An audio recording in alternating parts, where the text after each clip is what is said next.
Hi all, ഞങ്ങളിന്ന് ചെയ്യാൻ ഉദ്ദേശിക്കുന്നത് കഴിഞ്ഞ വീഡിയോയിലെ ക്വസ്റ്റ്യന്റെ ആൻസറിലേക്കാണ്. അപ്പോൾ ക്വസ്റ്റ്യൻ ഇതായിരുന്നു: തലകുത്തനെ നിൽക്കുന്ന ഒരാളുടെ മുഖം പടിഞ്ഞാറായിട്ടാണെങ്കിൽ അദ്ദേഹത്തിന്റെ വലത് കൈ ഏത് ദിശയിലായിരിക്കും എന്നുള്ളതായിരുന്നു ക്വസ്റ്റ്യൻ. അപ്പോൾ നമുക്ക് നോർമലായിട്ട് നിൽക്കുന്ന ഒരാളുടെ കണ്ടീഷൻ നമുക്ക് നോക്കാം. ഒരാള് പടിഞ്ഞാറേക്ക് നോക്കി നിൽക്കുവാണ്, ഏത് സൈഡാണ്? വെസ്റ്റ് സൈഡിലേക്ക് നോക്കി നിൽക്കുവാണെങ്കിൽ അയാളുടെ വലത് കൈ എവിടെയായിരിക്കും? അത് നോർത്ത് സൈഡിലായിരിക്കും. അപ്പോൾ നിവർന്നു നിൽക്കുന്ന ഒരാളുടെ കണ്ടീഷനാണ് പറയുന്നത്. പടിഞ്ഞാറേക്ക് നോക്കി നിൽക്കുന്ന ഒരാളുടെ വലത് കൈ ഏത് സൈഡിലായിരിക്കും? നോർത്ത് സൈഡിലായിരിക്കും. അപ്പോൾ നിവർന്നു നിൽക്കുന്ന ഒരാള് അയാളുടെ വലത് കൈ നോർത്ത് സൈഡിലാണെങ്കിൽ തലകുത്തനെ നിൽക്കുന്ന ഒരാളുടെയാണ്.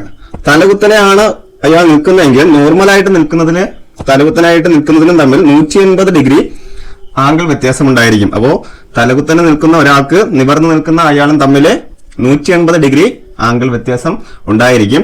അങ്ങനെയാണെങ്കിൽ ആ ഭാഗത്തേക്ക്, വെസ്റ്റ് ഭാഗത്തേക്ക് തന്നെ നോക്കി നിൽക്കുന്ന അയാള് എത്ര ഡിഗ്രി?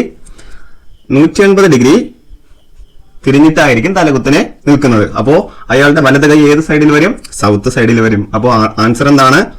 ആൻസർ സൗത്ത് ആണ്. തലകുത്തനെ നിൽക്കുന്ന ഒരാളുടെ മുഖം പടിഞ്ഞാറോട്ടാണെങ്കിൽ അദ്ദേഹത്തിന്റെ വലത് കൈ ഏത് ദിശയിലായിരിക്കുമെന്ന് ചോദിച്ചാൽ സൗത്ത് സൈഡിലാണ്.